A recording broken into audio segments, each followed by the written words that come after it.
അപ്പോൾ ഈ കഥയുടെ പേര് ഡിസ്യൂസ് അട്രോഫി എന്ന്. ഡിസ്യൂസ് അട്രോഫി എന്ന് പറഞ്ഞാൽ ഒരു മെഡിക്കൽ ടേമാണ്, മെഡിക്കൽ സയൻസിൽ വരുന്നൊരു ടേമാണ്.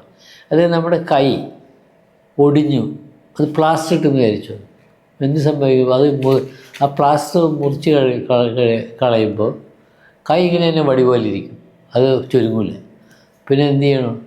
അത് കുഴമ്പിട്ട് ഫിസിയോതെറാപ്പി ചെയ്തു അതിനെ പഴയ പടിയിലാക്കണം. അല്ലെങ്കിൽ എന്ത് അവനിങ്ങനെ തന്നെ ഇരിക്കും. കാരണം എന്ന് വെച്ചാൽ നമ്മുടെ ബോഡി ബ്രെയിനിന് ഡയറക്ഷൻ കൊടുത്തിരിക്കുന്നു. ഇയാൾക്ക് കൈയിൻ്റെ ആവശ്യമില്ല, കൈയെടുപ്പ് ഉപയോഗിക്കാറില്ല. അപ്പോൾ ബ്രെയിൻ അതിനുള്ള ഡയറക്ഷൻ കൊടുക്കും. അത് കൈ വേണ്ടെങ്കിൽ പിന്നെ അതങ്ങനെ അത് ഇല്ലാണ്ടായി പോയിക്കോട്ടെ, അല്ലെങ്കിൽ അത് ലോപിച്ച് പോയിക്കോട്ടെ, അല്ലെങ്കിൽ അത് ഉപയോഗശൂന്യമായി പോട്ടെ എന്ന്. പക്ഷേ അതിന് തിരിച്ചു കൊണ്ടുവരാൻ വേണ്ടിയിട്ടാണ് നമ്മൾ ഈ തരത്തിലുള്ള ഇപ്പോൾ ഈ ഡിസ്യൂസ് അട്രോഫി എന്ന് പറയുന്നത് നമ്മുടെ ജീവിതത്തിൽ എല്ലാ സ്ഥലത്തും പ്രാവർത്തികമാണ്, എല്ലാ സ്ഥലത്തും പ്രവൃത്തിഫലത്തിലുണ്ട്.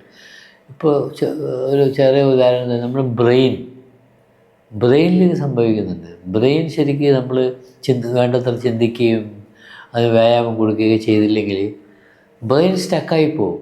സ്റ്റക്കായിട്ടുണ്ടെങ്കിൽ നമുക്ക് അൾസിമേഴ്സ്, മറ്റ് ഓർമ്മക്കുറവുകൾ ഇതെല്ലാം വരും. അപ്പോൾ അതിനെന്ത് വേണം? ബ്രെയിൻ എക്സസൈസ് എങ്ങനെ ചെയ്യാൻ പറ്റും? ബ്രെയിന് നല്ല ചിന്തകൾ കൊടുക്കുക, പിന്നെ നമ്മൾ ചെസ്സ് കളിക്കുക, ക്യാരംസ് കളിക്കുക, ചീട്ട് കളിക്കുക, പിന്നെ ഇങ്ങനെയുള്ള വ്യായാമങ്ങളിലൂടെ നമുക്ക് ബ്രെയിന് എക്സസൈസ് കൊടുക്കാൻ പറ്റും. പിന്നെ അതുകൂടെ രാവിലെ എല്ലാം നടത്തുക. അത് വൈകിട്ട് നടക്കരുത്, രാവിലെ നടക്കണം. രാവിലെ നടന്നു കഴിഞ്ഞാൽ നമുക്ക് എല്ലാ മരങ്ങളും ചെടികളും ഓക്സിജൻ പുറത്തോട്ട് വിടുന്ന സമയം രാവിലെ. ഇപ്പോൾ രാവിലെ നടത്തുമ്പോൾ അത് പ്രാണവായു, ഓക്സിജൻ എന്ന് പറയുന്നത്. അപ്പോൾ നമ്മുടെ അത് ശരിക്കും പറഞ്ഞാൽ നമ്മൾ ആ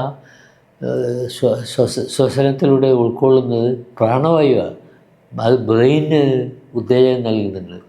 നമ്മുടെ ബ്രെയിൻ ശരിക്കും ആക്റ്റീവാക്കാൻ വേണ്ടി പ്രാണവായു നല്ലതാണ്. ഇപ്പോൾ വൈകിട്ടാകുമ്പോൾ കാർബൺ ഡൈ ഓക്സൈഡ് ആയിരിക്കും പുറത്തൊക്കെ വിടുന്നത്.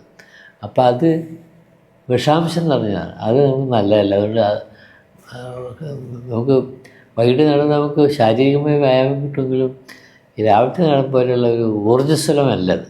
അതൊന്ന്. പിന്നെ ഇതുപോലെ എല്ലാ കാര്യത്തിലും ഇതുപോലെ നമുക്ക് ഈ ഡിസ്യൂസ് അട്രോഫി കാണാൻ പറ്റും. ഇപ്പോൾ വേറെ തരത്തിൽ പറഞ്ഞാൽ ക്രിയേറ്റീവ് അൺക്രിയേറ്റീവ് എന്ന് പറഞ്ഞ ഒരു സ്റ്റേജ് ഉണ്ട്. ഈ സംസ്കാരങ്ങൾ വളരുന്നു, തഴച്ചു വളരുന്നു. പെട്ടെന്ന് കുറേ കഴിയുമ്പോൾ അത് ദ്രവിച്ചില്ലാണ്ടായി പോകും. ചില ഭരണകൂടങ്ങൾ ഇതുപോലെ തകർന്നു പോകുന്നു.